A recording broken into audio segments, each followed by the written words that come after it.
One welcome to online class.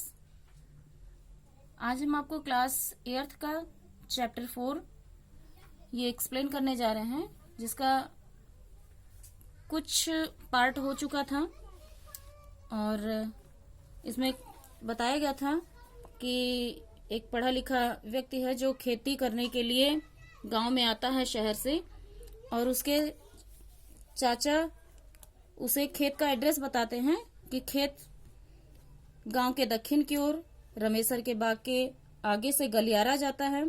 तो अब देखना यह है कि वह लेखक खेत के पास पहुंचता है तो क्या करता है। मैं चल पड़ा।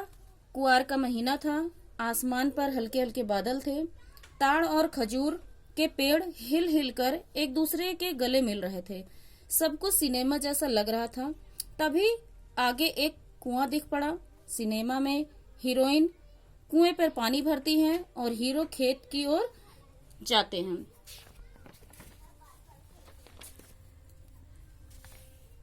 जाते हुए उनसे बातें करते हैं। मैंने रुक कर सीटी बजाई, पर कुआं सुनसान था। किसी की पायल नहीं झनकी, न कोई घड़ा फूटा।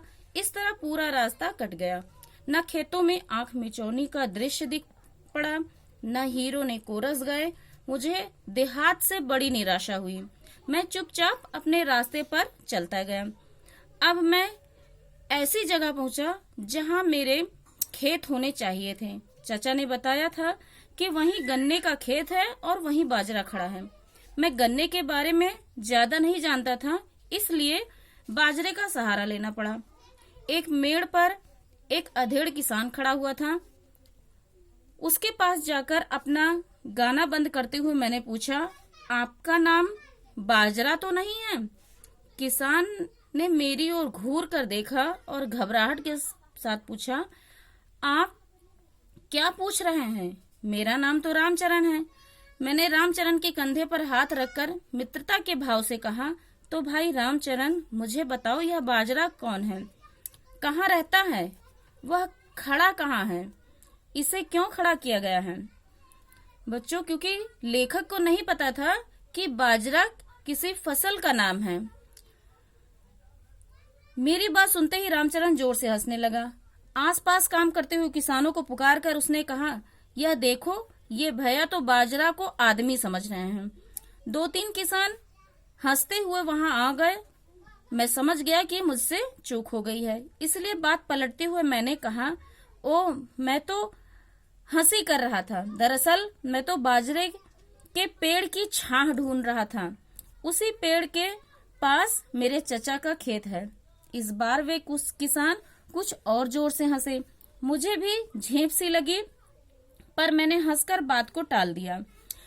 दूसरे दिन से ही मुझे इस बात की चिंता हुई कि ऐसी चूक मुझसे कहीं दोबारा न हो जाए। इसीलिए कृषि शास्त्र की मोटी मोटी किताबें मंगवाकर मैंने उनका अध्ययन करना आरंभ कर दिया। गांव से मैं हताश हो गया था। वहां वह था ही नहीं जो मैंने रुपहले पर्दे पर देखा था।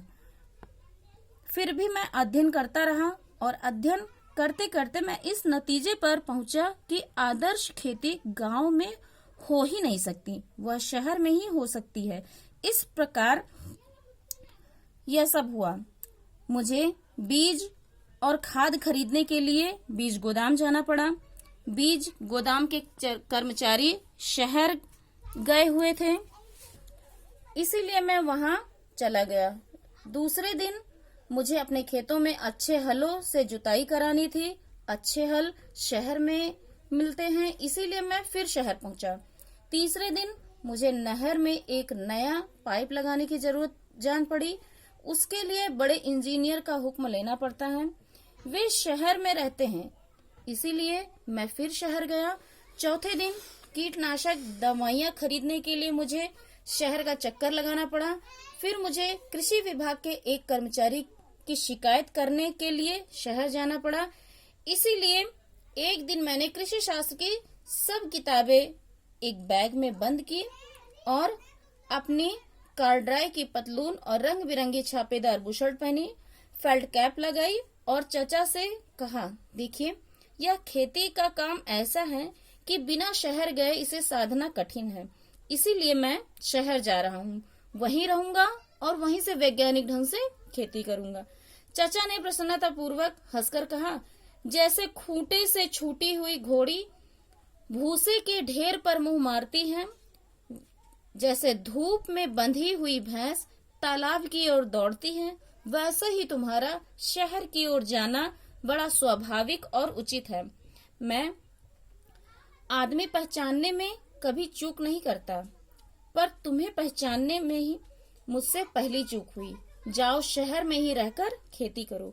मैंने भी प्रसन्न मुद्रा में कहा, नहीं चाचा, चूक आपसे नहीं हुई, पहली चूक तो मुझे से ही हुई थी, जो मैंने बाजरे को पहले आदमी समझा और बाद में उसे छायादार पेड़ समझता रहा।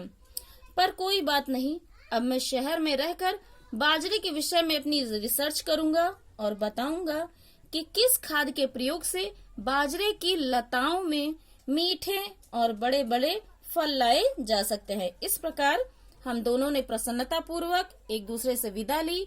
मैं सीटी बजाता हुआ स्टेशन की ओर चल दिया और वे बैलों की पूंछ उमेटते हुए खेतों की ओर चल दिए। तो बेटा ये आपका चैप्टर कंप्लीट हो गया और इसके क्वेश्चन आंसर को हम डिस्क्रिप्शन बॉक्स के पीडीएफ में डाल देंगे, आप लोग देख लीजिएगा। Thanks for watching my video.